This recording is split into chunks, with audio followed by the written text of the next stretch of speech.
Kartika, and within the jurisdiction of Mathura in India, are very easily awarded the Lord's personal service. So we'll stop there for today. Are there any questions? Questions or discussion? I have a question. Okay. The question is regarding service to the devotees. Okay, speak up. And service to the devotees and in general relationships with devotees. And there were many injunctions there that devotees are to be worshipped and offered service as a first priority. Now in practical life, sometimes devotees have quarrels with each other and like that, maybe some devotee committed some offense and like that.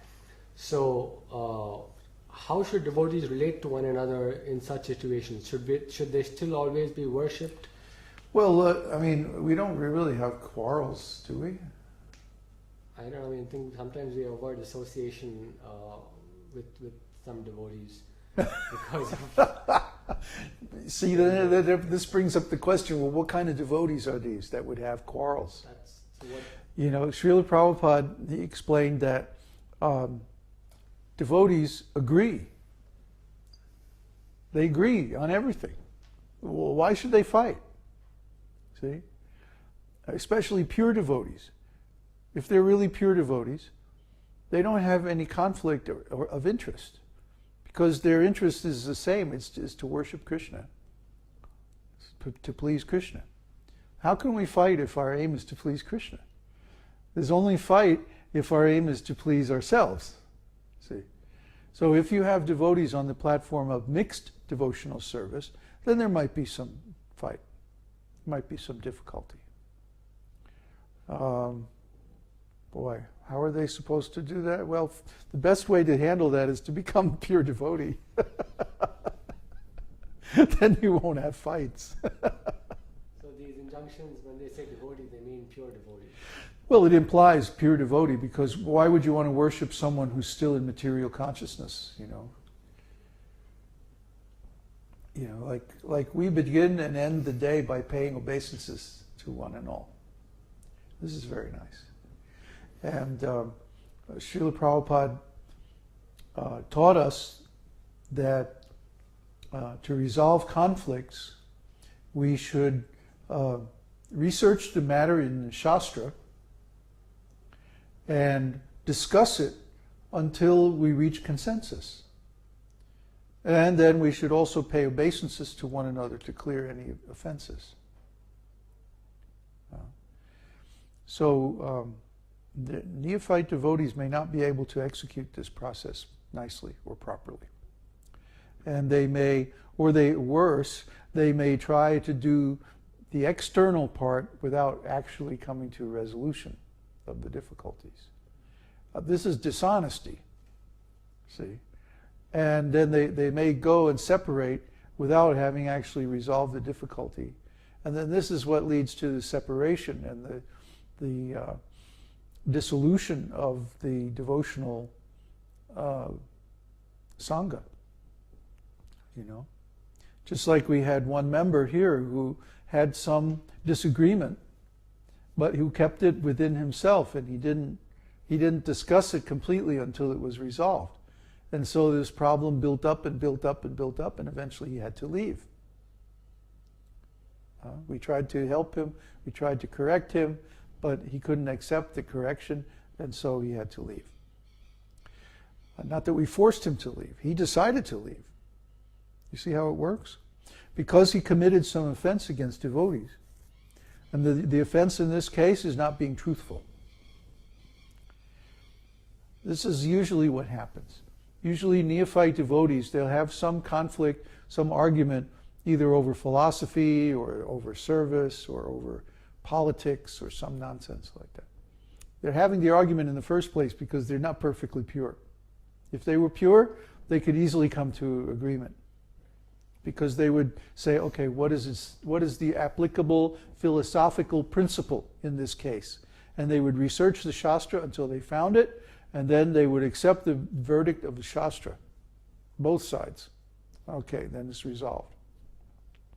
and then they pay obeisances to each other, forgive each other, hug, and then go home, and everything is okay. But if they're not honest, one side or the other will keep a grudge. Oh, he beat me this time. Well, I'm going to get him the next time. Or they may not actually accept the resolution. They may say, well, it says that in some book, but I'm not going to believe that. I'm not going to accept that. But they'll accept it externally, you see, but not internally. This means that person is insincere. They're insincere, so they don't really accept the resolution, and then the conflict continues in another way, or even worse, it goes underground. And then it can't be resolved. So, this is human nature, I suppose. But it's not pure devotional service. It's not perfect enlightenment. We see in our association, we have very few, we haven't had a serious argument really. Yeah. About in the kitchen sometimes. What to cook. Oh, That's not serious. no, that's not serious. No. Serious is, you're wrong. It's not something that we experience very often here, hardly ever. Hare Kṛṣṇa. Any other questions? No? Who's attending?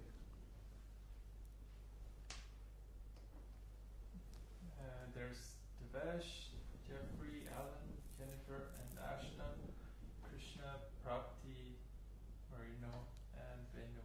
Oh, very nice. Well, thank you all for coming and associating with us. I guess this looks like a pretty popular thing, so we're just going to continue it. David Lugan. David Lugan, Jai.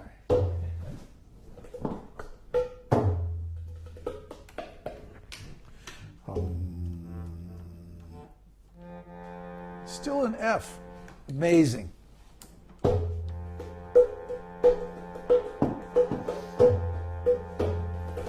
Namaste Narasimhaya. Namaste Narasimhaya. Prahlada Lada Daine. Don't rush.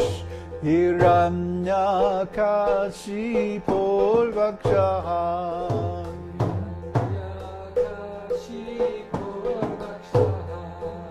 Shila Tankana Kalae. Shila Tankana Kalae. Ito Nrishingho Parato Nrishingho. Ito Nrishingho Parato Nrishingho. Jato Jato Jamitato Nrishingho. Yato Yato Yamitato Nrishingho. Bahir Nrishingho Hridaye Nrishingho. Bahir Nrishingho Hridaye Nrishingho. Narasimham Madin Saranam Prapade. Narasimhamadin Sharanam Prapade. Tavakara Kamalavare Nakam Madhuta Singam Dalita Hiranyakashipu Tanubringam Keshavadrita Narahari Rupa Jai Jagadisha Hare Jai Jagadisha Hare Jai Jagadisha Hare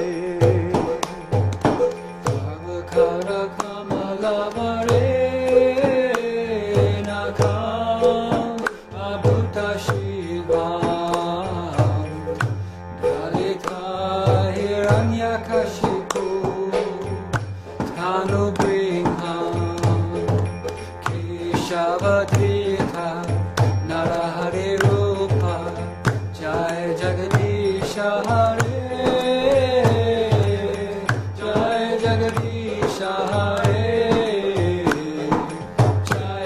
Jagadisha Hare.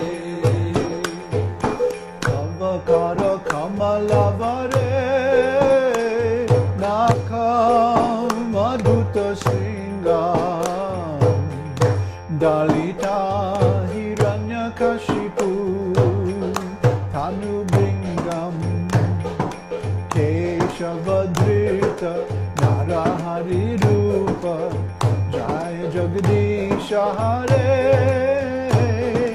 Jai Jagadisha Hare